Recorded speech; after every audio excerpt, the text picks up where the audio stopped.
자, 장단점. 아, 재밌네요. 네. 근데 유동성 차이 때문에 엄청나게 큰 차이가 나와요. 근데 부동산이 좋은 점이 있어요. 아, 뭔가요? 레버리지가 가능해요. 집값 떨어졌으면 다 같이 아직 난 거잖아요. 그 돈이. 레버리지는 떨어지면 최악인 거죠.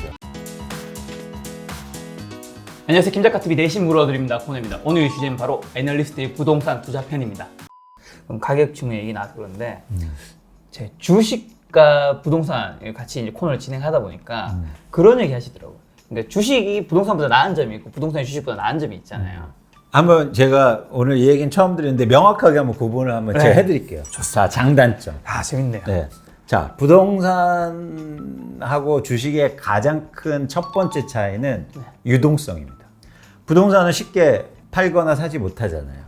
한국 같은 경우에 서울 같은 경우에 서울 아파트의 평균 보유 기간이 7년입니다. 아, 그렇게 길어요? 그럼요. 그럼 뭐 투자로 샀을 때는 한 5년 정도. 그러니까 5년 동안은 강제적으로 여러분 갖고 계셔야 세제 혜택도 들어가고 여러 가지 그런 투자 수익률이 나올 수 있는 조건에 들어간다는 거예요. 근데 주식은 갑자기 10% 오르면 뭐 1시간 만에 팔 수도 있고 30분 만에 팔 수도 있고 30분 만에 팔 수도 있잖아요. 유동성의 차이가 나죠. 맞아요. 근데 유동성 차이 때문에 엄청나게 큰 차이가 나와요. 왜냐면 부동산 투자는 복리가 불가능합니다. 투자에서 가장 중요한 건 복리 개념이에요. 그죠. 내가 투자했을 때 이게 계속 또 돈을 만들고 이렇게 쌓여가는 거. 그래서 옛날에 그 체스판하고 왕 얘기 들어보셨어요? 몰라요. 그게 체스 그 사각형이 68개 정도 될 겁니다. 네. 왕한테 그 어떤 사람이 이제 갔어요. 기사가 갔어요. 그래서 너 그때는 기사를 돈으로 샀으니까. 네. 그래서 기사한테 월급 얼마 주면 내 기사로 될래? 그랬더니 그 기사가 체스판에 밀 1개, 그리고 다음 체스판에는 밀 2개, 그리고 다음 체스판에는 밀 4개 이렇게 주세요 한 거예요. 그러니까 왕이 어이가 없죠. 그렇게 조금 줘도 되겠어? 줄게. 제가 정확히 기억 안 나요. 64개, 68개 중에 하나인데 그렇게 가니까 그 나라의 밀이 다 뺏겼어요.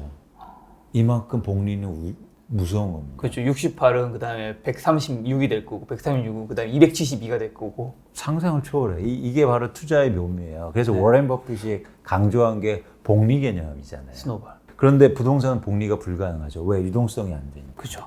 그래서 이게 투자의 현격한 차이를 만들어내는 거예요. 여기까지는 부동산이 안 좋은 거네요. 그렇죠. 근데 부동산이 좋은 점이 있습니다. 뭔가요? 레버리지가 가능해요. 차입이. 그리고 대규모 차입도 가능하고 내가 신용도가 낮아도 삼자 차입이 가능해요. 전세. 사실 요거 때문에 대한민국 부동산이 많이 오른 거잖아요. 그렇죠. 전세. 맞습니다. 이게 되게 충격적인 거죠.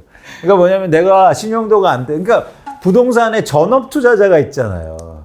미국에 부동산에 서브프라임 들어보셨죠? 당연히 들어. 서브프라임은 뭐냐면 그 부동산의 질이 나쁘다는 게 아니고 부동산의 대출자가 신용도가 낮다는 얘기예요.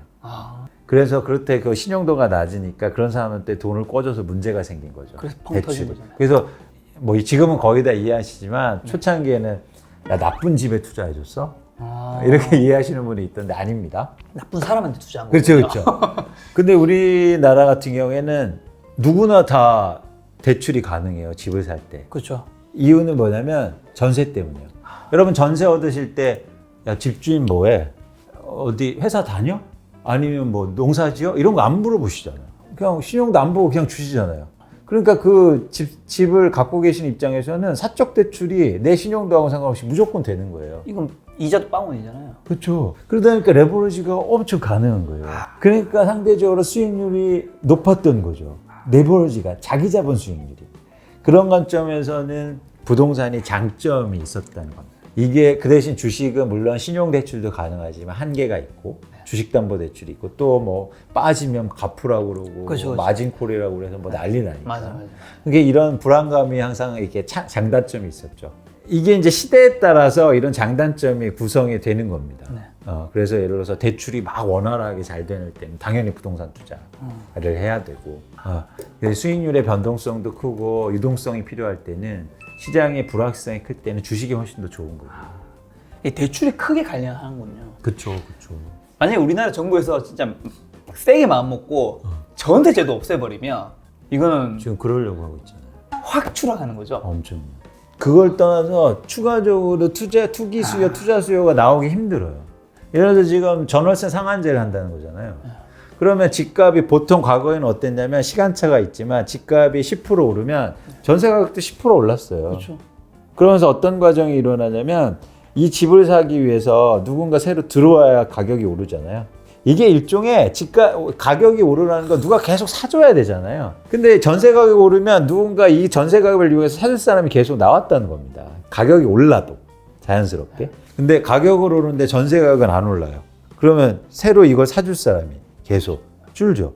왜냐면 아까 말씀드렸듯이 5억을 가진 사보다 4억을 가진 사람이 더 많을 테니까. 네. 그래서 이게 5억이 필요하면 수요자가 주는 거죠. 그렇게 되면 이걸 사줄 사람이 계속 주는 거예요. 그래서 한국의 전세제도란가 전월세 상한제가 들어오면 제가 예측할 건데 투자나 투기 수요가 확 줄어서 가격이 오를 여지가 더 없어질 거예요. 어쨌든 여기까지 저는 굉장히 위원님의 합리적인 판단 잘 이해했어요. 근데 항상 그게 맞지는 또 않잖아요. 그쵸. 100%는 인생이 그럼요. 없으니까.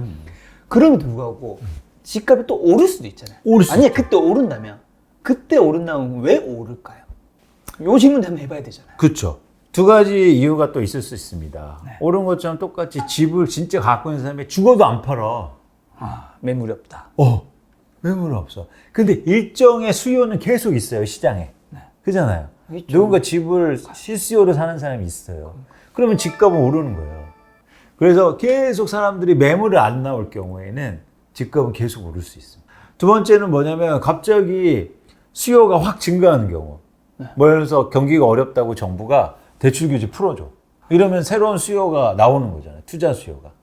그러니까 제가 얘기 드리는 게 다 지금 같은 선상에서 움직여요. 그렇네요. 그러니까 어떤 경우가 들어왔을 때 제 분석하고 달라지면 문제가 있는 건데 네. 여기 안에서 다 설명이 저는 될 수 있다고 생각합니다.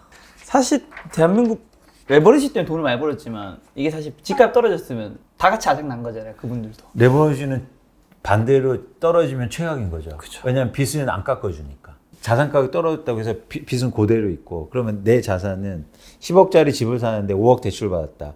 근데 10억의 아파트가 8억으로 빠지면 5억은 그대로 있고 내 돈 5억이 갑자기 2억으로 줄어든 거잖아요. 네. 그러면 집값은 20%밖에 안 빠졌는데 내 돈은 거의 50% 이상 줄어든 거죠. 그만큼 부메랑 받는 거죠. 그렇죠. 그래서 레버리지는 그런 반대급부가 있는 겁니다. 그럼 지금 이런 상황에서는 어떻게 보면 미국의 그 예전에 서브프라임 모기지 같은 사태 우리나라도 좀 있을 수 있는 거잖아요. 경기도 침체됐고 대출도 규제가 됐고. 그런데 이제 미국하고 좀 다른 게 한국은 이 대출 시장이나 규제 시장이 되게 개별화되어 있어요. 그래서 시스템으로 붕괴될 가능성은 적습니다. 그러니까 미국에서 그런 서브프라임 문제가 생긴 이유는 그 대출을 갖고 다른 상품을 만들어내 버려서 그러니까 이게 도미노 현상이 나왔거든요. 근데 우리는 그냥 거기에서 대출자하고 은행 관계, 전세자하고 집주인과의 관계에서 끝이에요. 이걸 통해서 무슨 상품을 만들어지나 이건 아니거든요. 그럼 그 개별 쪽으로는 좀 그래도 위험할 수 있잖아요. 그럼요. 좀 이럴 때는 좀 어떻게 조금 해야 될까요? 집을 뭐 전세를 안 껴야 되는 건가요? 아니면 대출을 안 받아야 되는 건가요? 뭐 이런 여러 가지 등등이 있을 수 있잖아요. 그것도 이제 개인별로 다른데 제가 말씀을 드리냐면 예를 들어서 제가 집을 대출을 받아서 많이 받아서 샀단 말이에요. 근데 집값이 많이 올랐어요. 그러면 저는 한번 매각도 고민해 보시면 좋겠다. 빚을 갚는 게 중요하다. 그럼 주식 투자도 비슷하지만 예를 들어서 올해 막 주가가 엄청 빠졌을 때 아까 테슬라 빠졌을 때 테슬라 다 사고 싶었지만 못 산 이유가 뭐 예를 들어서 돈이 없는 경우도 있었을 거 아니에요. 네, 그렇죠. 그것처럼 사실은 내가 뭔가 여유를 갖는 건 기회를 갖는 거 입장이니까 사실 이런 과정 속에서는 좀 미래를 대비하면서 빚을 줄이는 그런 뭐 다주택자의 경우 그런 게 필요하다고 생각하고요. 그리고 집이 없으시면 뭐 일부에서는 내 집 마련은 아무 때나 해 뭐 이렇게 얘기하시는데 저는 아닙니다. 저는 아닙니다. 집값의 변동이 충분히 올 거기 때문에 좀 그런 시점을 잘 기다리셔서 변화를 좀 읽으셨으면 좋겠다. 결론적으로 다주택자들은 집을 매각하시고 부채가 많으신 분들도 매각하시고 그리고 집이 아예 없으신 분들은 그동안 되게 힘드셨겠지만 사실은 지금 무리해서 또 집을 사시거나 지금 내 사정에 맞춰서 또 되게 나하고 상관없는 그런 집을 사시는 경우도 많아요. 심리적으로 쫓겨서. 맞아. 그러니까 무슨 얘기냐면 생각 가보지도 않은 동네 그리고 거기 살 것 같지도 않은 동네 그리고 가서서 그냥 사신단 말이에요. 산다는 표현은 리빙이 아니고 바잉입니다. 그리고 그렇게 무리한 결정을 하지 마시는 거죠. 너는 그럼 영원히 집 사지 말라는 얘기냐? 이게 아니고요. 이게 아니고 집값이 변동이 오면 그렇게 거래량과 가격의 추이를 잘 보시면서 고민하시면서 내 집 마련과 집을 투자하셨으면 좋겠다는 게 저희 생각입니다. 그런 시점은 반드시 온다. 120페이지에 있는 이 도표가 이미지 자료 같이 올라갈 건데 이제 가격과 거래량에 따라서 이걸 변동 이유를 정확하게 판단해서 적으신 거잖아요. 맞습니다. 그럼 지난 13년 동안 요 두 가지가 설명 안 되는 적이 있었나요?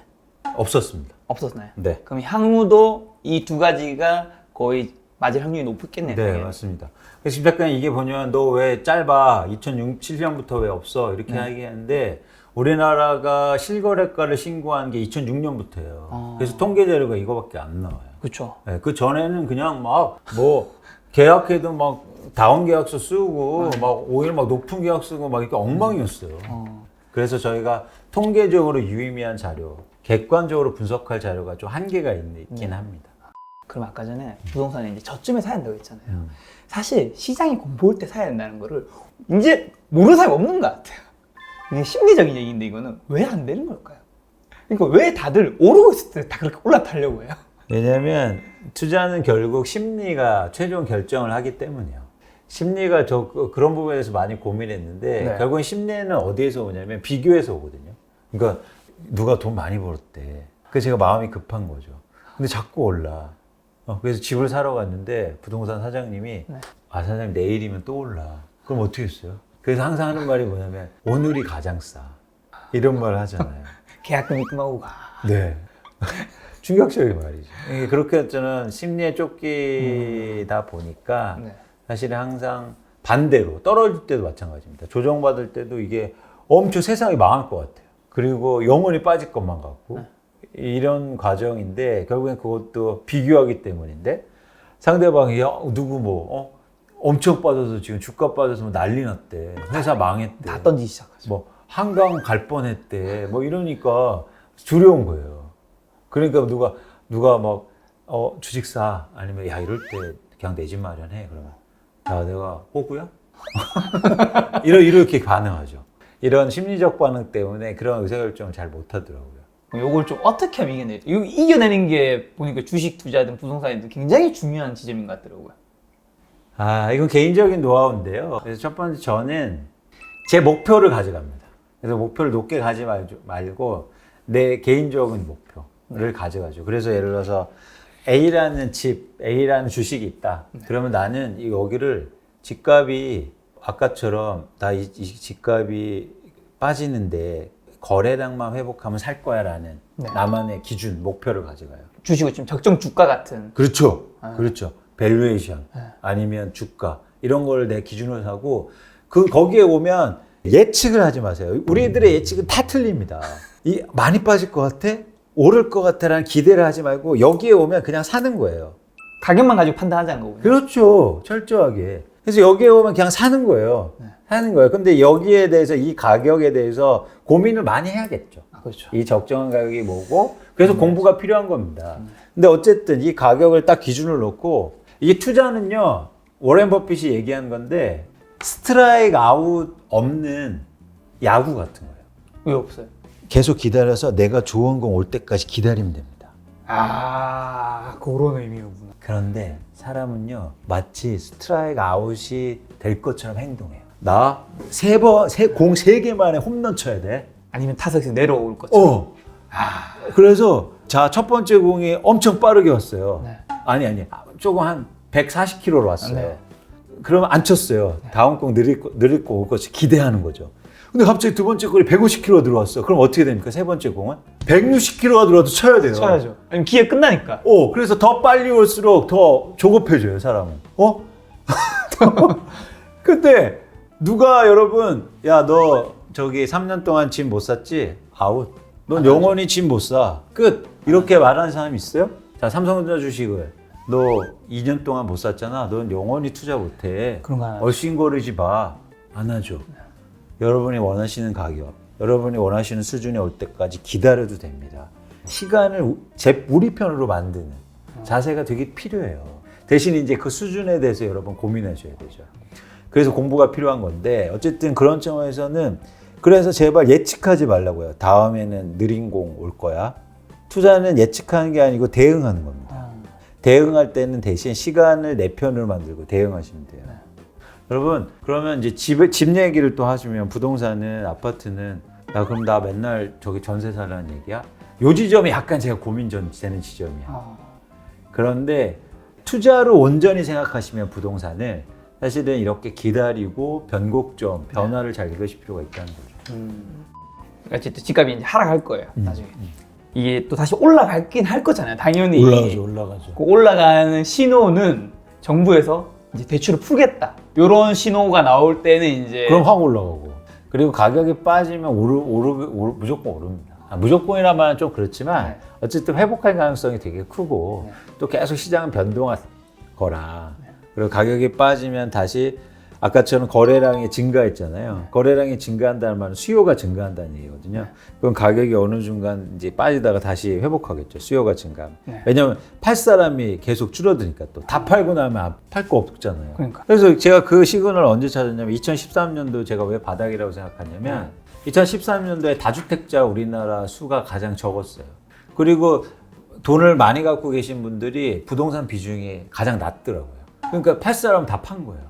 그러니까 시장에 매물이 없고 수요가 증가해서 그럼 가격이 낮아졌으니까 수요가 증가하고 정부가 대출을 풀어주니까 수요가 증가할 거다라고 판단한 거죠. 쉽게 오르는 거죠. 그러니까 어쨌든 지금은 부동산 가격이 떨어질 확률이 높다. 그래서 그럼 다시 이제 사야 되는데 이 사야 되는 시점은 이 다시 오를 시점 전에 사야 되는 거잖아요. 그렇죠. 그럼 그 시점 예측하는 게 지금 말씀하신 게 수요가 증가하게 된다면 오를 확률이 높다. 그렇죠. 그 다음에 대출도 규제를 풀게 되면 오를 확률이 높다. 그렇죠. 또 뭐 다른 신호가 있을까요? 이런 것도 우리가 좀 확인하는 게 좋잖아요. 일단 가장 중요한 게 이런 걸 아우르는 게 거래량. 거래량. 네, 거래량을 잘 보셔야 됩니다. 그래서 거래량이 실제로 회복하는지. 거래량 가격이 빠질 때 거래량이 회복하는 게 제가 누누이 강조하지만 가장 좋은 시점이긴 하고요. 그래서 그런 시기가 오면 이제는 가장 의미 있는 신호죠. 그리고 예를 들어서 정책이 완화되거나 뭐 예를 들어서 대출 규제가 완화되거나 집을 갖고 있는 사람들한테 혜택을 주거나 보유세를 떨어뜨려. 세금이 완화되거나 뭐 이런 경우에는 사실은 의미 있게 집가격이 다시 또 빠진 후에 상승할 가능성이 큰 거죠. 현재까지는 이제 그런 신호들은 없는 거고.